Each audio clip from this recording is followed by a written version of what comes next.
Hello friends, तो इस video में देखने वाले हैं क्लास 12th केमिस्ट्री के यूनिट 2 के मोस्ट इम्पोर्टेंट क्वेश्चन जो आपकी द्वितीय परीक्षा सेकंड बोर्ड एग्जाम होने वाले हैं उसके लिए। इससे पहले हमने इकाई 1 के इम्पोर्टेंट क्वेश्चन डाल दिए और हम आपको क्वेश्चन के साथ साथ जो ऑब्जेक्टिव होते हैं ना ओटी, जिसमें सही विकल्प जोड़ी रिक्त स्थान वगैरह आते हैं, वो भी कंप्लीट करा रहे हैं चैप्टर वाइज। तो आप चैनल से जुड़ सकते हो, चैनल को सब्सक्राइब कर सकते हो।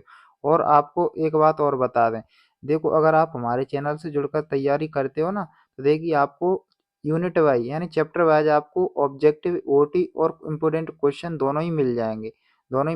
और आपका टाइम, आपका जो पेपर होने वाला है ना, तो उस टाइम तक आपको पूरे सिलेबस, हम आपको पूरे सिलेबस से टच करा देंगे। ठीक है, तो अगर आप जुड़कर तैयारी करते हो तो आसानी से आप पास हो जाओगे। जो और दूसरी बात आपको बता दें, आपको वीडियो पूरा देखना है। इससे आपका क्या फ़ायदा होगा, क्योंकि हम ज़्यादा क्वेश्चन बता रहे हैं। क्योंकि कोई कोई स्टूडेंट ऐसा होता है, कितने क्वेश्चन केवल केमिस्ट्री में पढ़ना होता है उसे, तो कर लेगा ज़्यादा क्वेश्चन। लेकिन कुछ स्टूडेंट ऐसे होते हैं ज़्यादा क्वेश्चन याद नहीं कर पाते हैं, तो उनके लिए हम वीडियो के लास्ट में हम केवल 3 से 4 क्वेश्चन पर टिक करवा देते हैं। लेकिन ये क्वेश्चन क्या होते हैं, ज़्यादा रिस्की होते हैं, क्योंकि जितने कम क्वेश्चन याद करोगे उतनी ज़्यादा रिस्क रहेगी। लेकिन फिर भी कुछ स्टूडेंट तो ऐसे ही होते हैं कि उनको तो 3 क्वेश्चन याद करने में ही बहुत परेशानी होती है, तो उनके लिए तो बताना पड़ेगा। तो देखिए, वीडियो के लास्ट में हम 3 से 4 क्वेश्चनों पर टिक करवाएंगे जो आपको सबसे पहले याद करने हैं। उसके बाद आप जो भी क्वेश्चन बता रहे हैं उनको अच्छे से रिवीजन कर लेना। अब चलते हैं, वीडियो को स्टार्ट करते हैं। अब देखिए यहाँ पर सही विकल्प है, तो पहला सही विकल्प है कि लोहे पर जंग लगने की क्रिया क्या है। देखिए आप वीडियो को पूरा देखिए, आपको याद बने रहेंगे। जैसे पेपर में आएगा तो आपको याद आ जाएगा अपने आप कि हमने यहाँ से पढ़ा था कि लोहे पर जंग लगती है ना, वो क्रिया कौन सी होती है। तो इसका आंसर हो जाएगा संक्षारण। लोहे पर जंग लगना ही संक्षारण कहलाता है। अगला प्रश्न है कि जो आपके धातुओं का संक्षारण संक्षारण है वो क्या है। तो इसका आंसर हो जाएगा एक वैद्युत रासायनिक घटना है, परिघटना यानी वैद्युत रासायनिक क्रिया है संक्षारण लगना यानी जंग लगना भी। और अगला प्रश्न है कि जो आपकी कैथोड पर होने वाली क्रिया क्या कहलाती है। ये आपको अच्छे से याद करना है। तो इसका आंसर हो जाएगा अवकरण कहलाती है। ठीक है, इस प्रकार से। अगला प्रश्न है कि जो आपका सेल स्थिरांक होता है ना, उसका सूत्र क्या होता है सेल स्थिरांक का। तो इसका आंसर हो जाएगा ऑप्शन नंबर थर्ड। तो इस प्रकार से ये 4 आपके सही विकल्प हैं। ठीक है, क्योंकि इसी प्रकार से आप पढ़ते जाओगे तो सब कंप्लीट हो जाएगा। इतना उल्टा सीधा पेपर पूछा गया तो बहुत से स्टूडेंट आपको सप्लीमेंट्री मिलेंगे केमिस्ट्री में। तो इसलिए केमिस्ट्री में ज़्यादा से ज़्यादा आप ऑब्जेक्टिव करो। ऑब्जेक्टिव के साथ साथ क्वेश्चन भी याद करो अच्छे से, क्योंकि पेपर का कोई भरोसा नहीं है कैसा बने। इसलिए आपको तैयारी तो अच्छी करनी पड़ेगी। अब अगला देखिए, यहाँ पर अगला प्रश्न है रिक्त स्थान। रिक्त स्थान बहुत इंपॉर्टेंट है और इस चैप्टर से रिक्त स्थान आने की ज़्यादा चांस रहते हैं, इसलिए रिक्त स्थान पर आपको विशेष ध्यान देना है। तो पहला है कि वह युक्ति जिसमें रासायनिक ऊर्जा को विद्युत ऊर्जा में परिवर्तित किया जाता है, तो वो युक्ति क्या कहलाती है। तो विद्युत रासायनिक सेल कहलाती है। तो विद्युत रासायनिक सेल लिख सकते हो या फिर गैल्वेनिक सेल लिख सकते हो। ठीक है, अगला यहाँ पर तन्यता बढ़ाने पर डॉट डॉट घटती है, तो इसका हो जाएगा विशिष्ट चालकता घटती है। अगला प्रश्न है कि एक फेराडे का आवेश का जो मान होता है, फेराडे आवेश का मान वो कितना होता है। तो यहाँ पर देख सकते हो 96,500 कूलाम।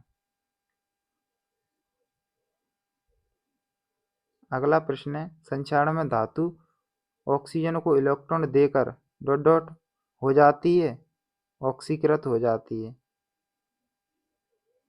अगला प्रश्न है मानव हाइड्रोजन इलेक्ट्रॉन विभव का मान डॉट डॉट होता है, तो इसका होता है 0। और अगला चालकता डॉट डॉट का व्युत्क्रम है, तो प्रतिरोध का व्युत्क्रम है। और आपने देखा होगा 1-2 साल से क्या हो रहा है केमिस्ट्री में, जो ऑब्जेक्टिव हैं वे थ्योरिकल आ रहे हैं, रिपीट नहीं हो रहे हैं। हर साल नए नए ऑब्जेक्टिव आ रहे हैं, तो इसलिए आपको विशेष ध्यान देना है। वैसे तो हम जितने हमें जो क्वेश्चन है हम सिलेक्टेड ही ला रहे हैं आपके लिए, लेकिन इतना तो आपको पढ़ के जाना है।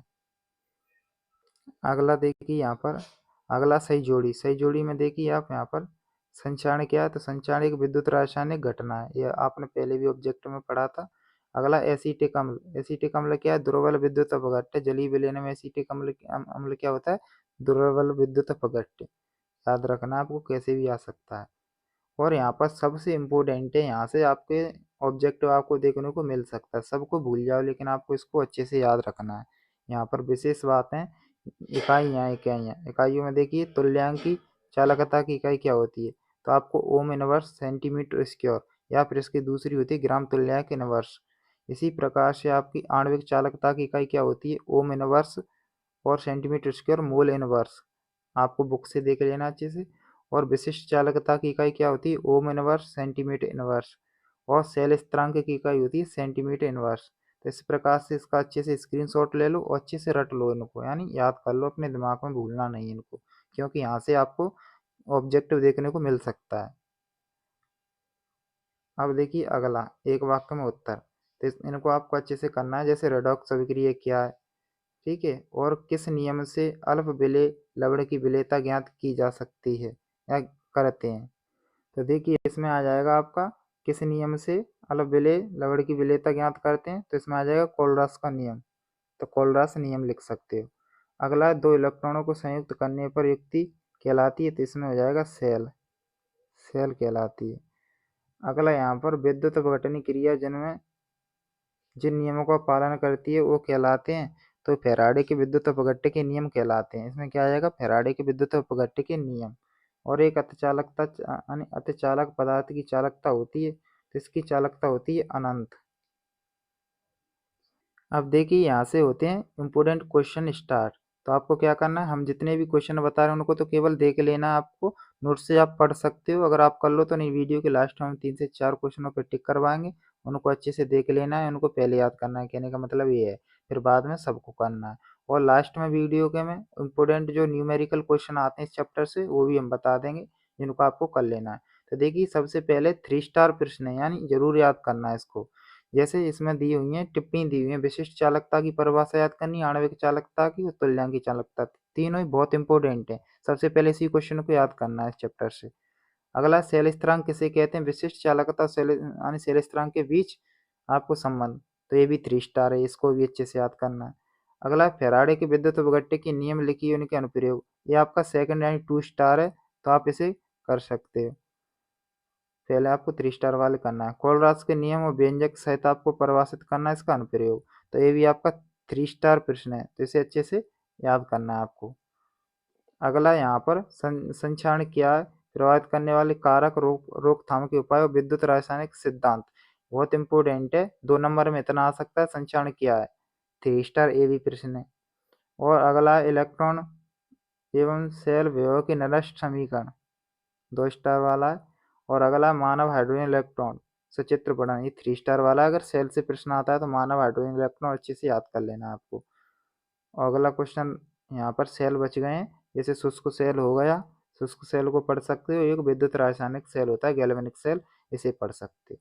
लेकिन इसमें से ज़्यादा इंपॉर्टेंट है सेल से मानव हाइड्रोजन इलेक्ट्रॉन, ठीक है। अब देखिए इसमें से जो इम्पोर्टेंट है वो देख लीजिए। सबसे पहले जो आपको 3 क्वेश्चन जरूर याद करने हैं, इनमें से आपको देखिए 3 स्टार में सबसे पहले तो आपको ये पहला प्रश्न करना है, तीनों टिप्पणी।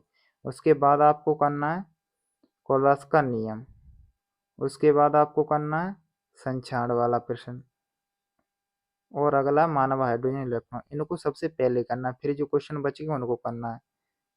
और देखिए 2 नंबर में क्वेश्चन आते हैं ज़्यादा नए नए क्वेश्चन, तो इसको करके जाना है आपको, पढ़ लेना है केवल। यानी सेल का विद्युत भागफल किसे कहते हैं, ईंधन सेल किसे कहते हैं, विशिष्ट प्रतिरोध या प्रतिरोधकता किसे कहते हैं, और विद्युत अपघट्य क्या है, दुर्बल प्रबल विद्युत अपघट्य को समझाइए। इनको थोड़ा पढ़ सकते हो, जितना आपकी नज़र में आंसर रहे थोड़ा, ठीक है। इनको देख लेना 2 नंबर में, क्योंकि नए नए क्वेश्चन आते हैं हर वर्ष, इसीलिए देना पड़ा इन क्वेश्चनों को। अब आपको क्वेश्चन ज़्यादा लग रहे होंगे, लेकिन आपको ज़्यादा से मतलब नहीं है, जो आपकी क्षमता के ऊपर डिपेंड करता है। आपको ज़्यादा क्वेश्चन याद नहीं रहे तो हमने 3 से 4 क्वेश्चन पे टिक करवाए, उनको पहले याद कीजिए, ज़्यादा याद नहीं हो रहे हैं तो। और अगर आप जुड़ते हो तो हम आपको कुछ दिन बाद आपको पूरी केमिस्ट्री से आपको 30 से 40 क्वेश्चन प्रोवाइड करा देंगे, लेकिन उनमें रिस्क रहेगी, हम पहले ही बोल रहे हैं ना। तो पहले आप ज़्यादा क्वेश्चन याद कीजिए, कम तो हो जाएंगे, ज़्यादा याद होने में प्रॉब्लम आती है, कम तो चाहे इतने कर लो आप। देखिए थोड़ा न्यूमेरिकल पे ध्यान देते हैं, तो न्यू अंक के प्रश्न है, इसमें से आपको पहला कर लेना, इसे कर लेना आपको। और यहाँ पर तीसरा इम्पोर्टेंट है, और चौथा कर सकते हो, पांचवा कर लेना। लेकिन इससे आपको पहला जरूर याद अच्छे से कर लेना सॉल्व, पहला है, और दूसरा बहुत इंपॉर्टेंट है इसका, ठीक है। न्यूमेरिकल क्वेश्चन देख सकते हो आपको, या बुक वगैरह से देख सकते हो इनको। तो इस प्रकार से यानी यूनिट 2 कंप्लीट हुई, और इसमें हमने जो 3 से 4 क्वेश्चनों पर टिक किया करवाया, उनको पहले याद कीजिएगा, फिर आपको जो जितने भी क्वेश्चन आपसे याद हो जाएं उनको कर लेना। तो इसी प्रकार से आपको हर चैप्टर की आपको हमारे चैनल पर वीडियो मिल जाएगी, तो चैनल से जुड़ सकते हो और चैनल को सब्सक्राइब कर सकते हो और वीडियो को लाइक कर सकते हैं।